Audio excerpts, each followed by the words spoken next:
নতুন কমিটি হয়েছে যেখানে প্রবীণ এবং নবীনের সংমিশ্রণ হয়েছে। এক্সপিরিয়েন্স এবং তারুণ্য দুটোকে প্রাধান্য দেওয়া হয়েছে এবং আমাদের এই কমিটির এটা আমাদের অফিস বেয়ারার কমিটি, তারপর আমাদের পুরো পূর্ণাঙ্গ কমিটি হবে।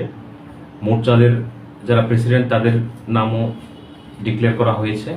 মোর্চার কমিটিগুলো আগামী দিন হবে। তো সমস্ত স্তরের কার্যকর্তা যারা আছে তাদেরকে নিয়ে আগামী আমাদের অনেকগুলো নির্বাচন আছে, ভিসি ইলেকশন আছে, তারপর পুর নগর পঞ্চায়েত এবং আমাদের কর্পোরেশনের ইলেকশন আছে, তারপর সর্বোপরি 28 সালে আমাদের বিধানসভা নির্বাচন।